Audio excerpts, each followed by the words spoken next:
Bonsoir à toutes et à tous, ravi de vous retrouver sur 8 Mont-Blanc. Il est 18 h, c'est l'heure du journal de la rédaction. Voici les titres de ce mercredi 22 juin 2022. Direction Moutier pour débuter cette édition. La gare SNCF est en pleine rénovation depuis plusieurs mois. Ces importants travaux étaient devenus nécessaires, notamment pour améliorer les accès aux personnes à mobilité réduite, mais aussi pour pouvoir accueillir dans des conditions optimales les flux de personnes générés par les championnats du monde de ski alpin prévus en 2023 à Courchevel et Méribel.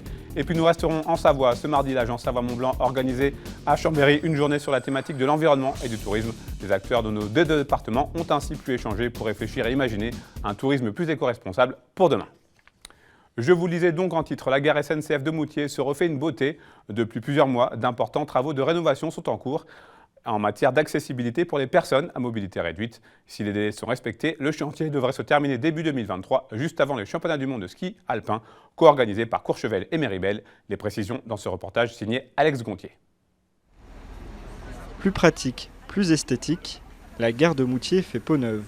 En plus de la rénovation de la gare hiver qui permet de s'adapter à l'afflux touristique en période hivernale, la gare savoyarde va aussi faciliter l'accès au train pour tous. Nous avons évidemment les travaux d'accessibilité de la gare. Donc ce sont des travaux qui vont permettre du parvis jusqu'au train d'accéder en toute autonomie demain au train moderne.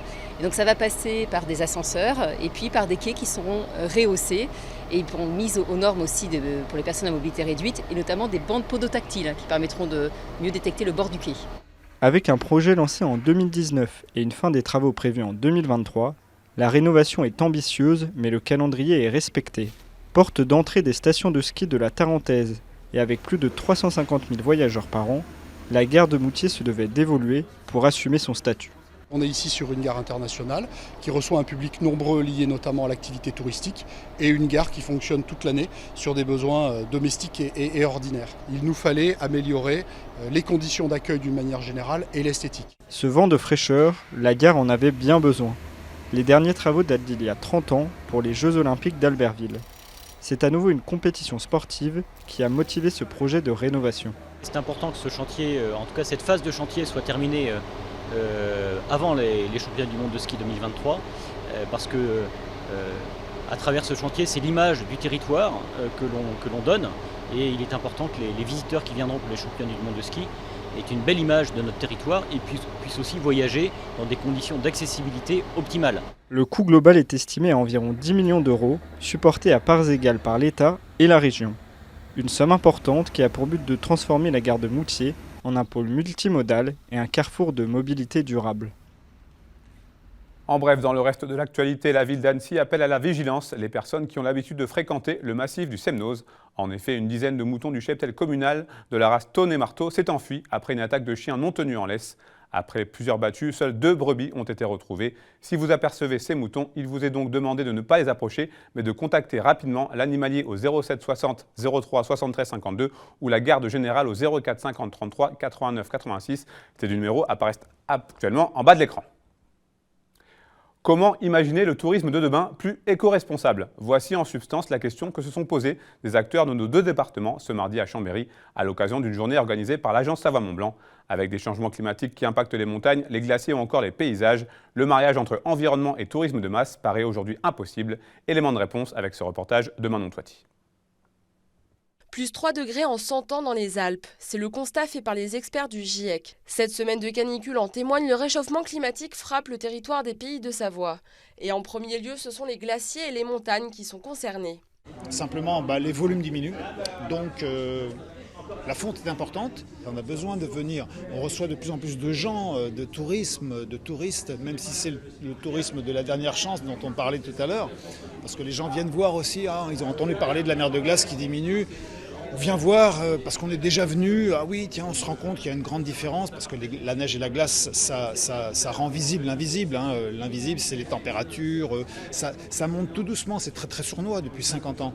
Alors s'il faut préserver les glaciers, cela passe aussi par repenser les activités en montagne. C'est le ski qui attire le plus de touristes sur le territoire, c'est donc un des leviers majeurs pour réinventer un tourisme plus responsable.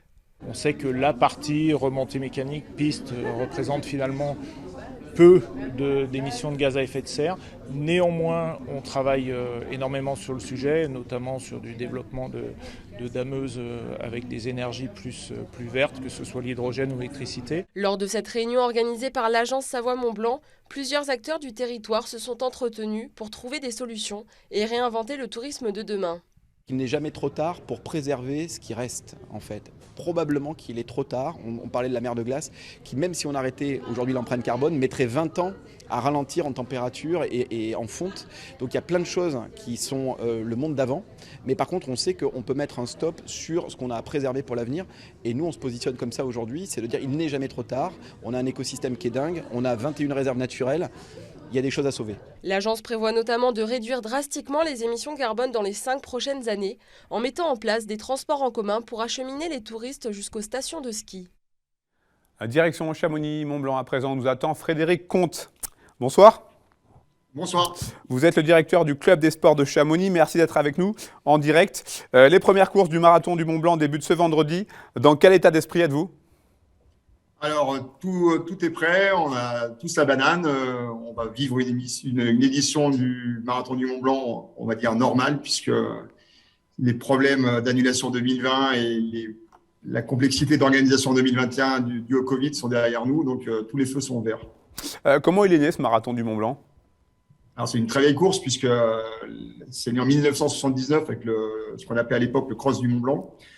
Donc, c'est l'une des plus vieilles courses françaises, course qui a évolué au fil des années.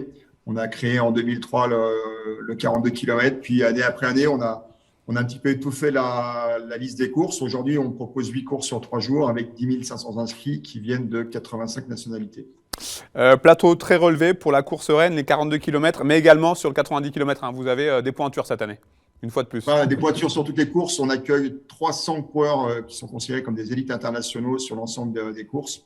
C'est vrai que la course reine reste 42 km avec un plateau hallucinant, puisque pour les gens qui sont très pointus, on aura plus de 12 coureurs qui ont plus de 900 points ITRA, et je crois qu'il y en a une cinquantaine qui ont plus de 850 points, donc un plateau très très très relevé. Qu'est-ce qui fait qu'il soit autant à part ce marathon du Mont-Blanc ? Alors, on a la chance d'être à Chamonix, de pouvoir offrir aux coureurs des sentiers très bien entretenus avec des vues vraiment sympas, des formats de course qui permettent de voir des levées et des couchers de soleil. Et puis, on a gardé vraiment un esprit familial. On a un club des sports. On est l'association. Donc, voilà, on essaie de garder ce côté familial. Ça n'empêche pas qu'on soit professionnel et qu'on essaie de délivrer le plus beau produit. Mais il y a une ambiance un peu particulière. Et puis, on a la chance depuis plusieurs années de faire partie de la Golden Trail World Series avec Salomon. Donc, c'est un circuit de 6 courses où tous les meilleurs mondiaux se confrontent durant la saison estivale. Vous venez de le dire, c'est le club des sports que vous dirigez qui organise cette épreuve. Qu'est-ce que ça représente justement en termes de logistique pour le club ? Alors, c'est assez lourd, un petit peu à l'instar du Candar. On a entre 5 et 600 bénévoles, entre 4 et 500 professionnels, donc ça fait beaucoup de monde à manager. Donc, j'ai la chance d'être le chef d'orchestre de tout ça. Donc, c'est un engagement très fort aussi de tous les bénévoles du club des sports, des différentes sections. Et puis, on travaille vraiment, on est là pour faire la promotion du territoire pour notre collectivité. Donc, on essaye d'accueillir les coureurs dans les meilleures conditions. C'est quoi, en réalité, l'ADN de cette épreuve ? L'ADN, je vous l'ai dit précédemment, elle est très vieille, puisque on peut considérer que le Cross du Mont-Blanc en 79, c'était vraiment une course de pionnier. Donc, on a essayé de garder cet esprit-là, d'être humble, et puis d'essayer encore une fois de faire bien les choses, et puis d'accueillir au mieux les coureurs qui viennent à Chamonix pour qu'ils repartent, comme je dis tout le temps, avec la banane. On vient de parler d'environnement dans le sujet précédent. Vous, au Marathon du Mont-Blanc, vous avez mis en place une vraie démarche éco-responsable pour ces 3 jours de compétition. Alors, ça fait des années qu'on fait attention, puisqu'on est né à Chamonix, on vit à Chamonix, donc on est très sensible à notre environnement, qu'on veut évidemment protéger et préserver. Il y a 2 ans, on avait fait un constat qu'on utilisait à peu près 50 000 bouteilles d'eau plastique sur l'événement. On s'est dit qu'il fallait qu'on arrête ça. C'était quelque chose qui nous tenait à cœur. Donc, on a mis en place des systèmes de cuves. On a changé les ravitaillements pour les mettre proches de sources d'eau potable. Et puis, on a travaillé aussi sur des systèmes pour faire de l'eau gazeuse de façon quasi industrielle. On a acheté des fûts de bière. On a travaillé sur cette technique. On a donc rajouté du gaz. Et puis, on rajoute aussi des éléments pour mettre des nutriments dans l'eau. Donc, on peut aujourd'hui délivrer de l'eau et on a quasiment supprimé 95% des bouteilles plastiques sur l'événement. Il existe aussi un vrai aspect solidaire, puisqu'il y a pas mal d'actions qui sont menées pendant ces jours de compétition. Oui, alors on soutient toujours des associations caritatives, puis on soutient aussi, parce qu'avant tout, on essaie de soutenir notre club. On met des dossards solidaires pour des projets sportifs pour les jeunes du club des sports de Chamonix. Donc, il y a des concurrents qui ne passent pas par le tirage au sort, puisque sur les 3 courses soumises à tirage au sort, on avait 5000 dossards disponibles au mois d'octobre. On a eu 17 000 demandes, donc il y a une très forte demande. Et donc, on permet à des gens de ne pas passer par ce tirage au sort, de payer leur dossard plus cher. Et avec l'argent récolté, on finance des projets pour nos sections sportives, puisqu'on a 25 sections sportives au club des sports de Chamonix. Vous avez parlé en début d'interview d'un retour à la normale en termes d'organisation. J'imagine qu'au niveau du public, vous attendez énormément de monde là ce week-end. Alors, on attend beaucoup de monde puisque les stats, elles sont très claires chez nous. Un coureur vient avec un peu plus de 3 accompagnants. Donc, on a déjà 40 000 personnes qui viennent encourager quelqu'un. Après, on n'est pas en capacité de mesurer le public qui vient juste voir l'événement, mais c'est sûr que c'est vraiment le lancement de la saison estivale à Chamonix. On attend beaucoup de monde. La météo est plutôt bonne, un petit peu compliqué vendredi après-midi et après, annonce grand beau de week-end. Donc, ça va être un très beau moment de fête à Chamonix. Une dernière chose, Frédéric Comte, les horaires pour les 2-3 grosses courses du week-end là. Alors, la première course, c'est vendredi matin, départ à 4 heures pour le 90 km. La course historique du 23 km, samedi matin à 8h30. Et la course phare, le 42 km, le départ 7 heures devant la mairie de Chamonix, 7h30, pardon. Et on attend les premiers arrivants pour 11h moins quart. Et pour la première année cette année, l'arrivée du 42 km sera devant la mairie de Chamonix aussi. Donc, il va y avoir une ambiance vraiment folle dans les rues. Merci beaucoup, Frédéric Comte. Merci à vous et rendez-vous ce week-end à Chamonix. Merci bien. On parle football à présent. Lancé il y a maintenant 4 ans par Thierry Desbordes, ancien entraîneur des gardiens du FC Annecy, l'Académie GB Développement organise ce samedi un tournoi inédit en France. L'Ultimate Keepers Tour proposera toute la journée des oppositions entre gardiens de but sur un format très dynamique. Je vous propose d'écouter les précisions de Thierry Desbordes.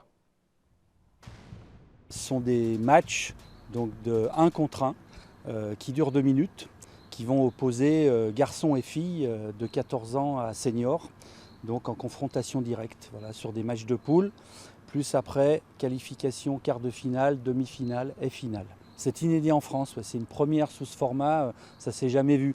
Après, c'est des choses qu'on retrouve dans les clubs, certains coachs font ça à l'entraînement, en jeu, ainsi de suite, mais sous ce format tournoi championnat, puisque ça va devenir par la suite un championnat, c'est vraiment une première. On pensait qu'on allait avoir des gens beaucoup plus régionaux, et en fin de compte, on en a de l'Est de la France, du Doubs, de la Bourgogne, de la région Auvergne, du Midi, Nîmes, Alès, Montpellier, même vers Marseille.